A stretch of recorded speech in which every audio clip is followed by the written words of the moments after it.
Du sollst süß sein, aber nicht essgestört. Mach jetzt unseren 12-wöchigen Online-Kurs für mehr Lebenszufriedenheit. Alle Infos findest du auf www.f-50.app. Für mehr Süße in deinem Leben. Hallo Jerai! Hallo Claudia. Na, wie geht's dir heute? Mir geht's gut. Ein bisschen kalt ist es jetzt, Oktober in Berlin, und man kann das auf jeden Fall spüren. Aber ich bin auf jeden Fall sehr, sehr gespannt. Ist meine zweite Mal auf dem Podcast und ja, ich freue mich sehr. Ja, es wird aufregend. Ja, ich trage auch schon meinen Schaf, weil es ist schon so herbstlich-winterlich. Aber heute, ja, wir haben heute eine Premiere, because this is going to be our first podcast in English. And we have a special guest with us today. Yes, girl. Woo, woo, woo, woo. So, welcome, Milan. Do you want to say a few words about yourself? And welcome to Süß. Hi. Very, very, very good to meet you. And I'm also honored to be your first English recording. And ich freue mich auch. My German is not that good, but you speak so clearly that I actually understood that you were complaining about the weather. So a little bit about myself. I'm a gay man who's running a LGBTQ business. So I'm managing a portfolio of LGBTQ dating applications, Serge and Zoe. We have roughly 35 million users, so it's a relatively big global business. And in parallel, I just finished my studies at the University of Oxford, so I have relatively, kind of like high performance, high stressful life.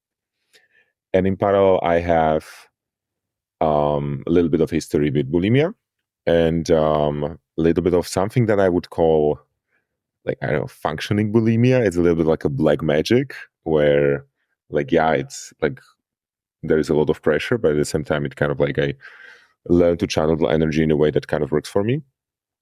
And I'm also a fan of a lot of sports, and I love meditating. And I think that's good for the beginning. It's kind of like it's a bite from each side of my life. Yeah, thank you for introducing yourself. And you already mentioned that you're among the people with eating disorders, so welcome to the club. And my, which is not a cool club, like we don't want to give the impression that eating disorders are a great thing to have.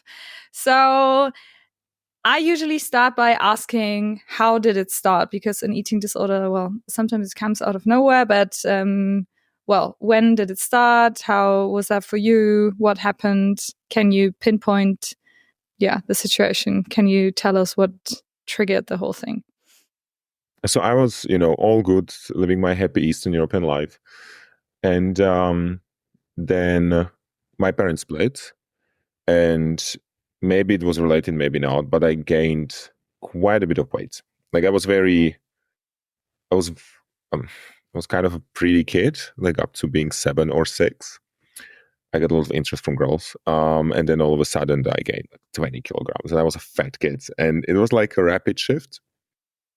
Because, kids are mean and you are getting in that age of being like a teenage where it really matters. And I struggled with it for a while. And eventually I got to high school when it really started to get relevant. I started to be like slowly getting into that age when I would be sexually active. And then, there is this gay world and there's just so much pressure. It's ridiculous. I'm very, like, if I would characterize my personality type, I'm an insecure overachiever. It's also like having a little bit of a childhood trauma. So, these are the kinds of people who are going to like break their backs to prove to prove their worth. That's my kind of like psychological type.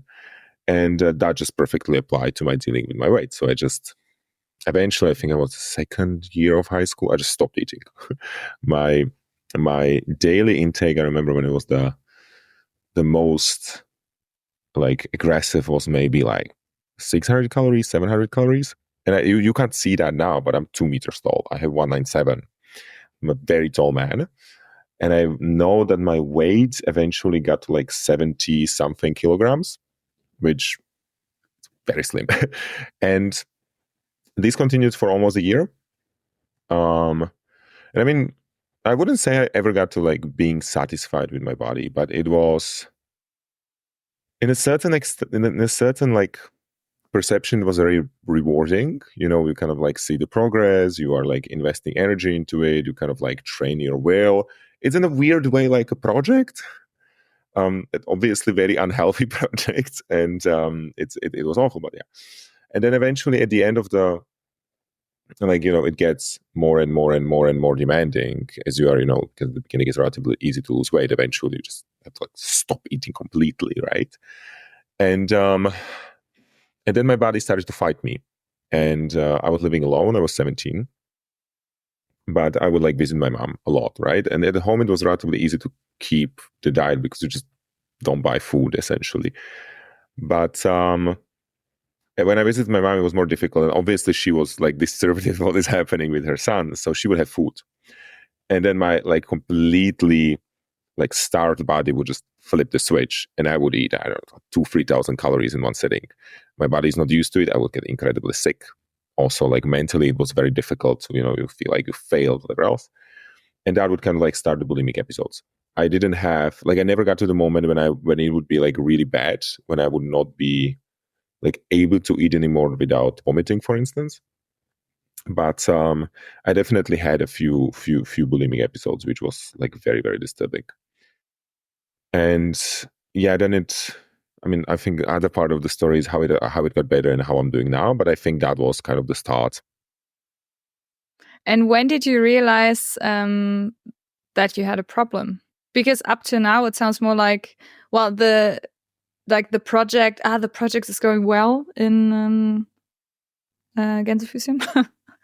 And it sounds very stressful when you went to your mom and you had these eating attacks, but up until then, did you kind of think, okay, I have to do something about it, or? Well, that's a bit difficult. So I think for a human being in general, it's easy to get to a mental state where you kind of bend the perception to fit whatever you want to believe, because there is a very strong emotional push. And the strong emotional push, it's very easy to rationalize. It's very easy to justify. So I never actually got to the moment when I would be like, oh shit, I have to fix this. And I got into mental, with the different struggles in my life, for instance, with my mental health, I got into the moment when I was like, oh my God, I'm traumatized. It's really bad. I have to immediately fix this. With bulimia, I never got there. And one of the reasons is one of my exes. So I got together with a guy during this kind of bulimic anorectic period. And he obviously saw that something is off with this guy. He was older. He was 6-7 years older, maybe. And we both traveling. So we went to, I don't know, 3-4 months into the relationship, we went to travel the Hun city, so Amsterdam, Bruges, Rotterdam, whatever. And they have these really cool cheeses. And he managed through a lot of reassurance and also with kind of teasing me with a lot of good food to slowly bite by bite, because I'm a very experiential human being. Experience is over everything. It was I have this cheese, you don't have a chance to bite anywhere else but here, so we should at least try it. And then through manipulating me through his experiences and giving me a lot of reassurance. It's the beginning of a relationship. You are really in love. You get a lot of physical reassurance, whatever else. Then it kind of elevated the whole thing into I'm still counting my calories. I never stopped since then. I'm still very restrictive about my diet. But from the absolute worst, from the actually being bulimic and having 3 digits calories intake, I think that kind of the relationship broken and got me out of it. And then eventually I kind of then stayed in this kind of waving period, getting better and worse. And then a few years later, I started to do fitness. And then the whole kind of energy transformed into something else, right? So now it's not about I have to stop eating to get my ideal body, because if I stop eating, my muscles are going to go away, which is a problem for me. So now it's more about, do I have enough protein, which requires me to get something inside of it. You cannot just eat protein with air. And but there is definitely this, oh, did I work out today? Did I deserve the food kind of thing? So then it transformed from this kind of anorexia/bulimia thing into this bulimia/workout obsession thing. And yeah, I mean, I had a period when I was running marathons. I had a period of very heavy kind of lifting thing when I tear off my biceps head, for instance. So there definitely is this toxic energy that's pushing me into doing things that are not really healthy because of this unconscious fear of, if I don't work out, I'm gonna lose the body confidence that I'm slowly gaining, which is then obviously very threatening to also esteem, and it goes very, very deep, right? That sounds like That a makes very sense. Yeah, I absolutely understand. I mean, you went from, if I may say so, one addiction to the next, which happens all the time. And I can absolutely understand this. If I don't do A, then B is going to happen. I had the same thing. If I eat more, then I'm just going to get fatter, fatter, fatter, fatter, fatter, and my body's never going to stop putting on weight, which in the end didn't turn out to be true. But still, this fear is somewhere inside of me still, and so I can absolutely relate with what you just said, that this muscle, and you want to eat more, and you don't want to lose your muscle because you want your body to look a certain way. So yeah, I can absolutely relate with that. Yeah, I found very interesting what you mentioned about the fact that you think you deserved, the question of do I deserve to eat this or don't I? Do you identify what's laying behind that feeling? Oh yeah, definitely. So how much time do you have, right? It's a really complex topic, but we have look, in all my the case, time in the world. I'm actually the one who has Hearthstone. So look, I'm not saying it's the same for everyone. I think my case is relatively specific, but I come from a relatively abusive environment in my childhood, and that obviously didn't allow me to develop enough security and esteem. And then I tend to have very anxious approach to the environment. And the way how I'm dealing with it is essentially overperform with everything. And this is, there are things where it's relatively, it's not really nice mind state to be in, but there are plays where, especially in your 20s, is relatively practical, right? So I recently finished Oxford, and the thing that pushed me to get cum laude was this, right? I wouldn't do the sleepless nights if I didn't have this feeling that I need this to justify myself. And a lot of very uncomfortable things in my life were achieved because of this trauma energy, this kind of black magic, right? It's not really good for you, but it gets the work done. So paradoxically, this energy is something that also served me relatively well, though I paid for it with a lot of anxiety and pain. So it's a trade-off. Some people say it's brilliant to have this, and because they're lazy and they wish they had this they see it as a feature. There are people who are very chilled, and I really envy them, and I see it as a bug. Especially now, I feel like I no longer need that much of the push, that much of the energy. So now I feel it's a little bit impractical. But so obviously in the first version of my body issues, of eating disorders, it was very impractical, right? It was obviously damaging my body. Then I learned slowly to channel it into something a bit more constructive, into the kind of workout thing. But I think part of it is just, it's still it never satisfies. If I look at my kind of body statistics, right, what I can lift, what is my fat to muscle ratio, I can run a marathon, my body is in a good shape. But when I look into the mirror, I just still don't see it, which is really annoying. But the dysmorphia is just annoying. And my boyfriend is always very reassuring, and I'm always great, I just can't see it. Is it for you still that fat child inside of you? Yeah, to a certain extent, for sure.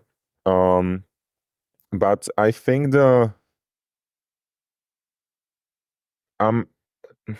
in my perspective, the period of being, I wasn't that fat, the period of being a bit chubby, is something that enhanced this feeling in me, and just channeled the trauma, low esteem energy into something bodily. But I would still have the low esteem because of abusive environment that I grew up in.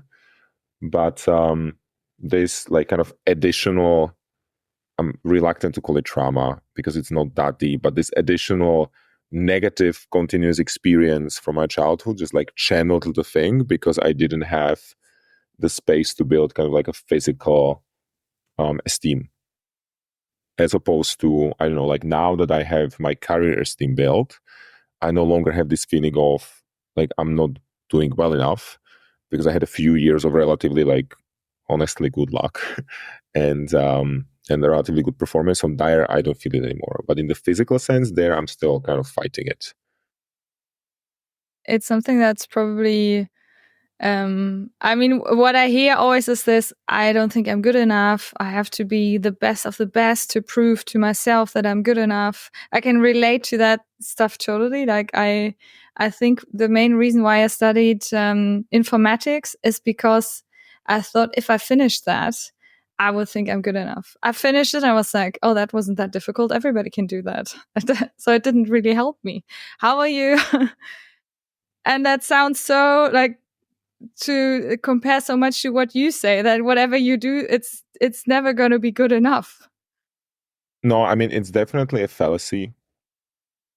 So I have it in like two categories. So there are things where I feel like I'm just not good enough. And then I think this, for me personally, it's like for everybody is probably different. But for me, this is something that I can temporarily satisfy.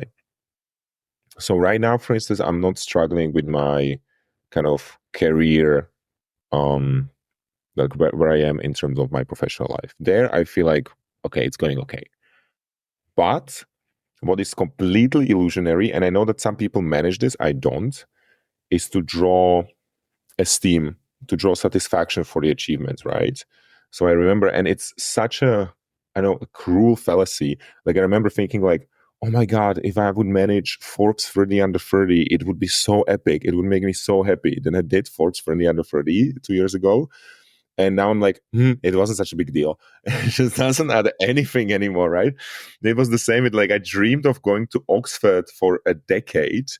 And then I got there, got stipendia, got cum laude, graduated from artificial intelligence. And I'm like, I don't know. It wasn't that difficult. It's not an achievement. So definitely, like for me, I can to a certain extent satisfy the like low esteem, but I feel like the bar is ridiculously high. Like I definitely need like more stimulation than other people because of the trauma and like esteem issues. But the like drawing energy from this and actually like allowing myself to think, oh yeah, this is something really cool. Like you should give yourself credit for. It's more of a okay, what's the next one? Like, so what is the criteria for Harvard? Like what do I need now? Which is obviously annoying because you are constantly in the state of proving yourself, and it's not very helpful if you are looking to be happy in life. Have you tried, there's something that kind of worked for you to give yourself credit sometimes? I mean, there are these exercises that you can do, right? Like affirmations and I don't know, like gratitude journaling. They work a little bit over time. I, for instance, meditate almost every day. I'm not converted Buddhist, but like for the like purposes of this conversation, I'm a Buddhist, and those work a little, but I don't know. Like they don't seem to move the needle that much. For me, like my approach is kind of like I have like two sides. I have one cluster of methods that are like directly dealing with the trauma, so trying to heal the purpose of this issue. And then the other cluster of methods is the thing that is trying to like mitigate the symptoms, right? And in the like dealing with the trauma thing, like I don't think that's on it. Like maybe some people manage, right? But maybe I'm just not like, I don't know, insightful enough. But for me, this is something that I didn't manage to access on my own. Like even like get to the trauma and trauma steer it is in like that's how the trauma is designed. It's impossible to get there. From my own perspective, maybe some people manage to like trauma steer it somehow, like with, you know, some drugs or like just have like bad luck that it just occurs to them in some kind of a crazy trigger. That wasn't my case. I found I was long-term in therapy and but in like classical talkative therapy, kind of like performance, almost like career advisor kind of thing. And then we like started to realize like, yeah, there's something a bit deeper. And we kind of like agreed that I need a little bit of a different approach, because like we started to hit a thing and I was like, yeah, I mean, it's probably coming from the child. I just can't access it. Like I couldn't get there. I couldn't like relate. I was going through the memories that I had, but I just couldn't feel what was there. And then I started EMDR. It was an eye movement desensitization therapy, which is actually like clinically tested thing. Like there is like a proof. We have a study, like multiple studies that it works from like Harvard Medical Journal, whatever. Like I did my reading, and that actually steered the trauma. So I was able to access the very raw memories that I had when I was a child and when the things were happening to me, which essentially like killed me for a quarter of a year. Like I wasn't able to do anything. The first month I was a vegetable. It was just pain constantly, awful. And then it's like slowly got better and better and better and better. It's not great. I'm like 4 or 5 months in, but I'm roughly on the level that I was before the trauma thing. So I'm like functioning now. And this in long term, it unfortunately it's a journey for a year or two. This like helped to deal with the most like eminent issues that I had. And then there is and it's again long term, and then there is the mitigation part, and that's where for me the affirmations, cognitive behavioral therapy that is allowing you to build new beliefs, to replace the old ones, and literally like builds you new neural pathways for just better outlook on life, essentially, comes in. And for me, it was also a lot of workout. Like because I mean, trauma streaming also brings very often depression, a lot of anxiety. So when it was the worst, I just went and did hour of HIIT exercise. Like for the next few hours, I just had so many endorphins that it wasn't manageable. And like those things that you mentioned, like affirmations, gratitude journaling, general journaling, all those things, like every morning, helped a little bit to like set the mind into something more positive. But I do honestly think that, at least from my experience, from my perception, without addressing the underlying cause, I can't imagine I would move this an inch. Like for me, it was too big, too difficult. And like honestly, my whole personality was just like built to accommodate and not look in the direction of the pain. And I was like desperately trying to do anything that would like allow me not to feel the way how I felt as an abused child.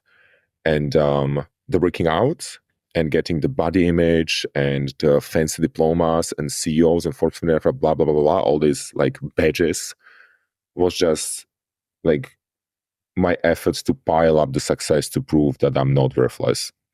But like, it doesn't help much, honestly, because it's not like your brain is just prompt to kind of ignore these things, and through cognitive dissonance, it's going to interpret them as something irrelevant. And it's still it's kind of ridiculous, but I really saw myself as something, I'm not capable. Meanwhile, like, finishing the best school in the world. And it just didn't, like, the trauma just overrides for me, like different types of trauma. For me, it was this way. And it's the same with getting back to the body image. It's the same with this. Like, yeah, okay, well, I have this percent of muscle mass, this percent of body fat. I can run a marathon, but I guess I'm not fat. I look at the mirror, I'm like, I'm fat. And I kind of know I'm not, like rationally, but I just don't see it. And it's ridiculous, but I just don't see it. It's kind of like being insane a little, but it's like having a filter on my eyes. So yeah, that's kind of what it was. Yeah, like dysmorphia is awful. I mean, that's a symptom of eating disorders. I can totally relate. I mean, I'm not sure if I have that much of body dysmorphia because I was never underweight or anything. But yeah, I can relate totally with the rest. Is there a part of you that's kind of also scared to let go this behavior? Like, is there a fear that what is going to happen if I let go of this thing that kind of keeps me in these whatever road I'm going down? If I look at it, it's actually an interesting question. So if I look at it for the like very zoomed out perspective and look at the trauma itself, like as the whole like, baggage, then no, because it brought so much ridiculous pain. Honestly, like I didn't know a human being can suffer this much. Like I had like multiple surgeries. It's so awful. Like I had multiple surgeries in my life, and painkillers, and like I was okay. There's so much pain, and then the trauma steering came, and I was like, it's just like 5x. It was just like so ridiculous. Like it just didn't measure with anything else. And all of a sudden, I understood. Like I never got suicidal. But I remember thinking that, yeah, I completely get it. Like if somebody is because my prognosis was, I knew that I'm steering it. I kind of did it on purpose because I knew it's a necessary step to deal with this. It just really hit me because it was like 10 times worse than anything that I ever emotionally experienced. And it lasted for months. But I knew that is going to get better. And also I had the luck that like 5 weeks after the trauma steering, I go to monasteries and meditate with Buddhist monks. And I had one of these things scheduled. And I went to the monastery, and after like a few days of meditation, it was kind of short retreat. I like got out, and I had my first day when I was doing not completely miserable. And that's where I understand like, okay, it's not a monolith. It's moving. It can get better. So this is a war of attrition. If I stay long enough, it's gonna get there. I'm gonna heal. I like saw the first signals of this, but people who don't have like this idea of this being temporary, but it's because they don't have the right diagnosis, or just that there's like no silver lining. I really empathize with, man, if like my prognosis was this is gonna take years, I completely understood why it would be a legitimate choice to say I'm not gonna do this. Just like so much pain. And so since the like suffering was so ridiculous, the whole trauma, I would just throw it out of the window. And I'm really angry that I have to deal with this. I think it's kind of part of the healing process to go through the anger as well towards the like consequences that cause this. And the workout thing, to be completely honest, like if I'm speaking rationally, obviously I should take it. I don't need it. But if I'm speaking emotionally, I think I have kind of like a love-hate. So I hate that I cannot enjoy the results of the work, that I still don't see myself as like physically attractive. Or, well, okay, physically attractive. That I don't see myself as physically fit, though it's a bit ridiculous. So that I mind from the perspective of it always, like I have unlimited motivation. I actually have to schedule my rest days because I would go and do heavy lifting every day. So from the perspective of meditation, it's a bit practical, but I also see like the healthy way how to do it would be to enjoy the result, get motivated, get ownership over it, and actually do it with joy. Whereas I kind of do it from the place of fear, which is not very pleasant. But it gets that's what I said at the beginning. It's black magic, right? So it gets the job done, but it's costly. And I would love to transition to, the normal effort from this kind of like a black magic approach. So yeah. Do you enjoy working out, or is it I have to work out? Do you actually enjoy it while you're doing it, or is it more like afterwards you feel? So I think it depends. I do a lot of sports. Obviously some like team sports, or sports that have like social facet to them. For instance, I have workout buddies. I work out with my boyfriend a lot, so that I enjoy, right? Like it's kind of like a common activity. It's very nice. Then there is another cluster of sports, which is the HIIT exercises, which you usually do in a class. That is painful as hell. Hate it. But I enjoy the endorphins afterwards. And it's a good trade-off, right? Like you have 15 minutes of crazy push, but then you feel really good for the rest of the day. So I kind of like, I don't enjoy the workout, but I consider it like a fair trade-off. And then there are things that, I know, like for instance, when I was running to burn the calories, and that was awful. And I would have done it until now because it's a very efficient way how to burn calories, but my back is just not having it anymore. Like once I like finished the marathon, I had to stop because it was just too. I had like a lower back pain every 2 months, and it just got not workable. So it depends. Like some I enjoy, and I think I would continue doing them regardless of not having the additional push, and some are a bit more difficult, and I think I would like reevaluate a little bit. But I don't think I would just stop working out. I think it's really, especially if you have like this one of the high performing jobs, it's a necessity, and I wouldn't manage the performance without it. I think it's just burn the sugar and get the endorphins to like get the performance out.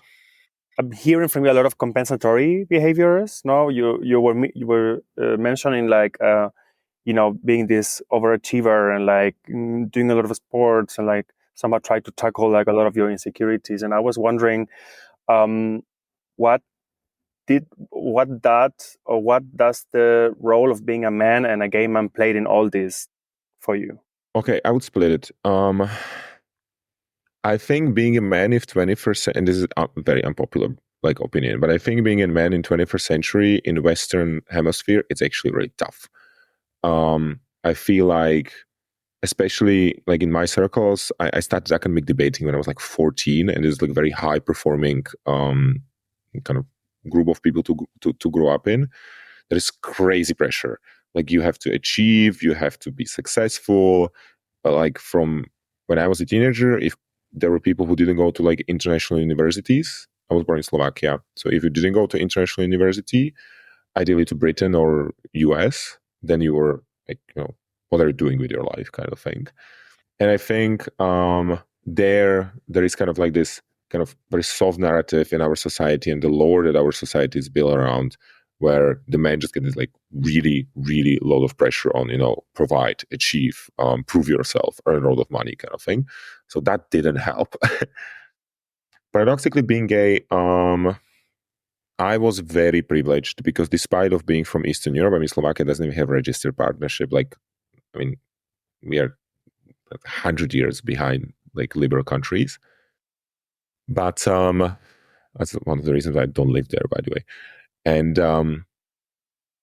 so I never actually got discriminated against because I was always in like good schools. I was a debater. I was always like the teacher's pet because I had good grades. So that wasn't so awful. Hence, I don't think I like built any kind of trauma growing up as a gay guy. What doesn't help is like this kind of body image toxicity that we have in the community. Because I mean, again, like if you are not lean or you don't have, big chest and like actually fall in one of the categories, right? Like I'm in my very early 30s and I'm like, hey, man, you should be a jock. And I like randomly enough, I kind of fit into the label. Like I'm tall and I work out and whatever, I do sports. So yeah, okay, good. But like the second you start like slipping from this label, you're like, okay, well, I have to gain my protein or something. What am I now? Yeah, exactly. Like, what is the purpose of my life now that I like missed the jog?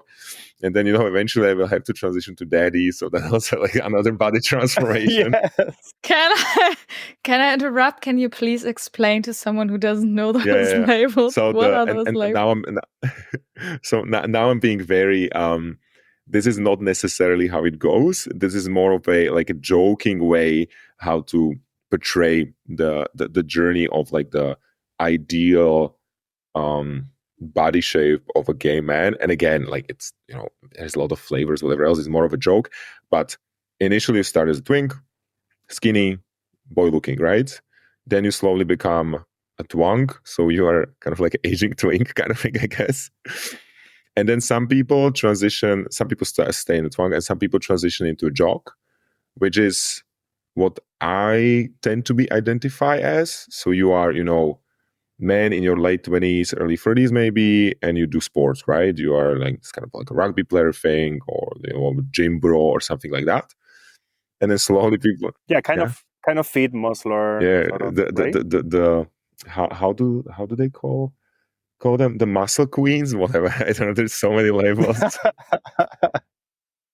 And then I'm not very well versed in this, so I'm kind of like begging engineering it from the Pornhub categories. But And then there's daddies, right? And that's, you're in your 40s, you have a good body, a little bit of a body hair kind of thing. And there's a lot of other categories. But nonetheless, the point being, like, I think we are so prompt through these labels because they're on the porn sites, they're on Grindr, they're kind of everywhere, right? It's like these terms. And a lot of my friends who are like around my age are like, oh, I'm not twink anymore. What am I going to do now? And a lot of, I don't know, like a lot of my very close friends are like, okay, I have to start working out now because I'm losing the twink thing. So now I need to transition into a jog. So I think this is also not very helpful. There is kind of a bit of pressure. And I also, no, it's a thing, seriously. And I think it's kind of like like from game theory, there are these systems where kind of everybody invests, but everybody suffers. Such as, I don't know, when you have 5 competitors on the market and one of them starts to like lower the prices, then everybody has to lower the prices with them. And eventually you start a price war and then everybody is earning less. And I think a similar thing is happening in the gay world.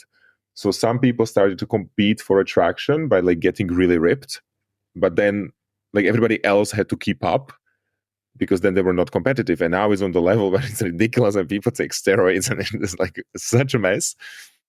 So yeah, it's just going out of hand. I have the feeling it's like crazy. I remember me as a gay man myself. I remember going into Grindr. I mean, well, you can imagine the amount of level measurement bar that I had. So basically, just having like pictures of like super fit, train guys and all wanting or claiming to have a huge dick, and it's always like, oh my god, like, is this the world I am belonging to? Like, where, like, sort of like you start really, really having a lot of questions about yourself. And what you mentioned, like, I need to be fit, I need to go to the gym, I need to look better, I need, all this, and there's so much pressure, so much. You just need to like keep up with so many things, and I think that also triggers a lot that problematic eating behavior, abuse of steroids. You also mentioned, or like going to the gym every day, and I see this so often. Like, this is really, it's really like a pandemic sort of like behavior, and that's also why sometimes when then people think about like eating disorders like a women thing, and I would always say the same. Like, it's not a women or a man thing. It's just that for men, it is It's different. a human But thing. I think is this, And I mean, yeah, exactly. dying from like anorexia, which might, I think statistically it's a bit more prevalent on the female side, but like bodybuilders are very often dying in late 30s from the abuse of steroids. It's a thing, right? Like, if you take steroids, your liver gets damaged forever. And also, just because I mean, I feel like very skinny female body, it's already kind of like seen a little bit as unhealthy, and like the image standard there is like moving a little bit more into like healthy-ish or more healthy, let's say. Like, the vector is going in the right direction, it's just not there yet. But in the male side, having 4% body fat is still considered like, oh my god, he's so fit, healthy influences, whatever else. It's super unhealthy. These people are like, water dieting, so they're not drinking water for multiple days to have very like thin skin when they take the photo shoots. Not to mention they are taking all kind of unnatural, just like anabolic steroids or whatever else, and then they take the picture, post it on Grindr, post it on Instagram, and then they get back to their normal form. But like, we are building this narrative around what is achievable in real life, and this is not achievable in real life. Like, the normal male form without any enhancements and any abusive diets, it's not healthy. Like, if you have 10% body fat, that's like already on the level where it's kind of, you're cutting the health bar. But like, healthy percentage of body for male is what, 15-12%, something like that. But that's really not what you see on the pictures, right? Like, the super ripped guys have 8, 6.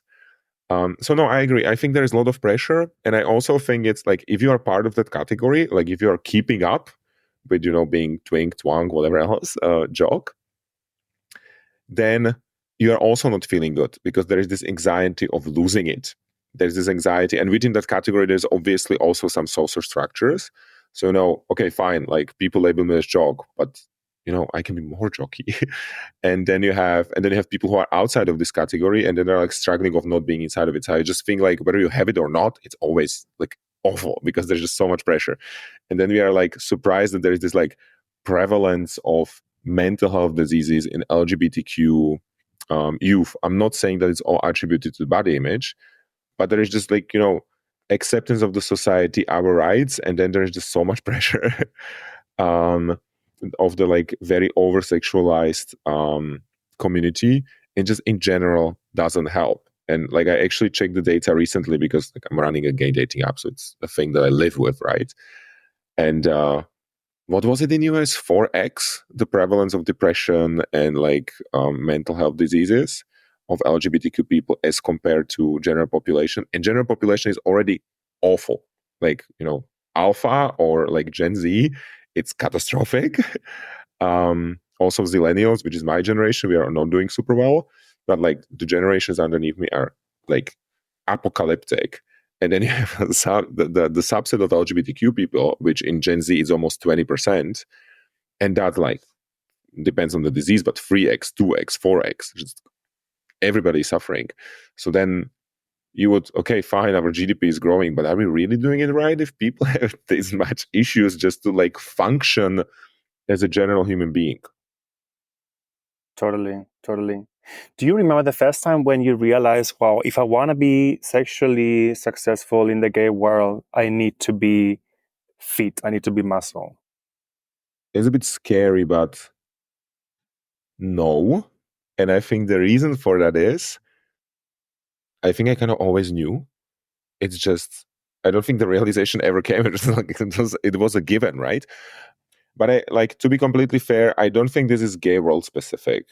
I just think in the gay world is a lot more competitive for multiple reasons. One of them is that like we don't have the biological pressure to settle down and kind of let go of this whole thing when it becomes less and less relevant because you have kids and whatever else. For us, it's like the period is a bit longer. So plus we might or might not be a bit more like sexualized community. Hence then obviously it's a bit more relevant as a like competitive advantage. And also I think males are a bit more visual than females. So the values that normally are in the heterosexual world don't project that much in the gay world. There was some researches on it from, I don't remember which, it's Oxbridge or whatever, but we do look at different things. And I see it like we have two different dating apps, for females and for males, or identifying as females, identifying as males. And the way how people process the profiles when they select, where they swipe the partners between males and females is completely different. Like males are just so much more visual. Like our female users like populate the profiles more and read more and like actually deliberate who they swipe based on some like common interest. The gay part is really how far is the person and two images. So I think it's like the visual part, I think it's in all the communities, but so hence there wasn't like a realization in the beginning. I just like immediately knew that this is something that is like relevant for the kind of competition on the dating market. I don't think there was a direct realization. I think I changed my strategy a little bit though. So is there even a way out? I mean, this whole path you just described sounds so complicated. I mean, is there a way for you to kind of let go of your like eating disorder behavior if you have that much pressure to like look good, to be the dad, or I don't remember the next stage, but do you know what I mean? Like, this sounds so hard. Okay, so first of all, I think I still have a few years to become a daddy. I'm still like enjoying my early 30s joke period. Look, I just learned about this like 3 minutes ago. It's okay. Like if I cut me some slack. if I do a little bit Botox, I can stay jock for the next 10 years. So I think I'm good. Okay, perfect. Yeah, perfect. No, for the record, never did Botox. It's a joke. You can see my like. I can still do this, so I'm all good. Look, I think. So to be completely honest, and this is again very personal, like I don't think it's applicable to other people, but right now I'm solving more important facets of my mental health than this. And while it was quite serious when I was younger, like I think if I continued, I would have, damaged my health like irreparably. Now it's kind of manageable.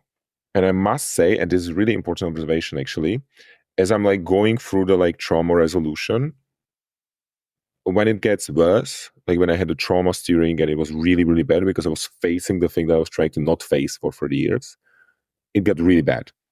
Like I was, doing sports every day and I had this like, justification of I need endorphins, whatever else, bullshit. I really pushed through aggressively. And also like I like ripped my, like the head of my biceps on my shoulder because I was like lifting too much. It was at 1 a.m. at the gym. Like it was completely abusive behavior. And it was like 2-hour session, just like I just genuinely overdid it. And but as I'm like solving the trauma a bit more, I'm learning to be a bit more kinder also towards my body. And I'm noticing that I'm being a bit like less stressed if I like get a rest day, for instance. So for me, I think solving the trauma part and not having, the demon that is always kind of haunting you, it's going to help a lot with also addressing this. But honestly, right now it's like priority number 5 or 6 on the list of like mental health diseases, and I'm on number 2. So, so for me, it's not that pressing right now, and it's also relatively functioning. Like, yes, it's not the healthiest way how to approach my body, but it's the black magic thing. Like, it's like I get something out of it. I'm paying anxiety and stress back, but it's not the like most pressing thing that I'm solving. But I think yes, like I know a lot of people that resolved their kind of esteem issues and became to build their confidence on different things than their appearances, and like transitioned into doing sports for pleasure, and they have it more as a hobby than as something that is like necessary for them to feel worthy of existence. If I'm being honest. Well, maybe you get there someday as well.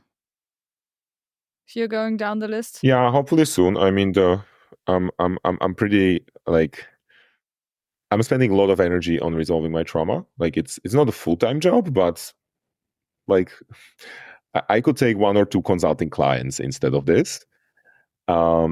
So I'm being really, really like intense about it and really like working on it quite a lot.